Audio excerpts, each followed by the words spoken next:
The French debates are being fact-checked, and I'm fact-checking the fact-checkers. So, because I'm doing this, I'm going to live stream the English debates tonight, which I feel like will be fun. If you guys want to come hang out, it's going to be at 7 p.m. Eastern Time. We can do our best to fact-check them live on the information that we have available. Let's get into their fact-checks. There were a lot of figures being thrown around during this debate, and one that may have made viewers sit up and take notice was about Canada's future population. Here's what Pierre Poilievre had to say. And I also have to say that I reject the Century Initiative, which is a Liberal policy to balloon Canada's population to 100 million people. That's extreme. So, do the Liberals have a plan to increase Canada's population to 100 million? The short answer is no. That number comes from a 2019 report from a nonprofit group called the Century Initiative, who are arguing that Canada needs to hit the 100 million mark by the year 2100 in order to supercharge the economy. It's not a Liberal policy. Carney has attended Century Initiative events in the past, and he recently appointed the group's co-founder to his Council of Advisors on Canada-US relations. But Carney has never indicated that he supports the 100 million figure. So that's so annoying because they're being so unbelievably semantic, saying, well, he never specifically mentioned the 100 million. Sure, he does attend their events, and he did appoint the new head of the initiative, and he's been involved with them for a long time, and he's going to be the Liberal Party leader, the current Prime Minister. So yes, it's not completely a Liberal stance, but it's obviously a Mark Carney stance. And since he's the federal party leader, it's not that big of a logic jump to say, hey, he's a big fan of the Century Initiative. Because even though, this reporter in that same event cues it up for him and says, hey, you guys have been cutting immigration. Are you going to do more cuts? And he's like, no, I think we need to increase it. Listen to this. You said during the debate that you want to set a cap on immigration in some categories. Mr. Trudeau already went through an exercise of reducing annual immigration levels. How much more will you reduce them by? Well, my idea is more about maintaining the levels to a higher level for a fairly lengthy period of time, but at the same time, increasing our capacity. If I may. Runs out of French there, so he switches to English. The various measures or levels of the different classes of immigration as roughly as they are today. So it's not, as the question was, a further reduction.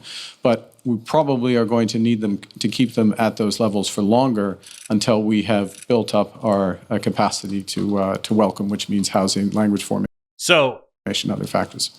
So he just says there himself, yeah, we're not going to cut any immigration anymore. We're going to keep them at the elevated levels until we can increase it for more. So yes, he has not technically said 100 million Century Initiative, but he's clearly trying to increase immigration. So it's so disingenuous for the CBC to say, well, technically speaking, he did not say Century Initiative. You're dumb, you're wrong, and especially when we get into this Pierre fact check.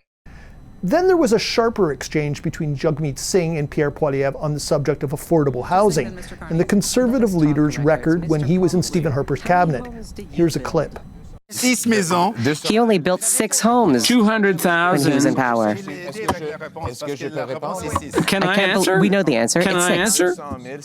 It was 200,000 that year, and the cost of the average home was $450,000. So thanks very much for reminding everyone of my record. It was a good record. Both the Liberals and the NDP have attacked Poilievre's record as housing minister. First thing, he never was. The Conservatives didn't have a named housing minister. Poilievre was Minister of Employment and Social Development, where he oversaw the Canada Mortgage and Housing Corporation. The 6 houses refers to the number of nonprofit or community housing units that were built in the 2015-16 fiscal year. But that ignores the ones that the CMHC built in partnership with the provinces or territories. If you count those in, the number is closer to 4,200. Poilievre's counterclaim isn't accurate either. His 200,000 number refers to the total housing units built in 2015. That includes detached homes, condos, and apartments. Only a fraction of those would have been classified as affordable or have had anything to do with the government in Ottawa.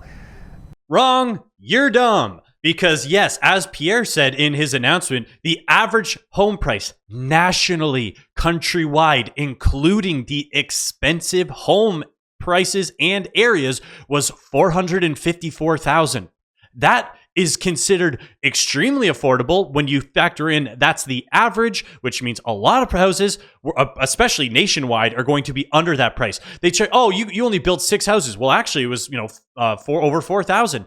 That's just government built houses. The government shouldn't be building houses. It should be being done through private enterprise anyways. So to hold him accountable saying, well, actually, yeah, he didn't build 200,000. That was mostly done through private. Yeah, and people could afford to buy then. It was a way more accessible market when you could get a townhouse in London, Ontario for $180,000. Like literally the prices were so cheap in markets outside of like GTA and Vancouver that you didn't need government built affordable housing. But classic, the Liberals have been attacking him, and the NDP, yeah, the ones who want more government involvement and more government spending. And honestly, Jagmeet Singh, in my opinion, was the biggest loser from the French debate.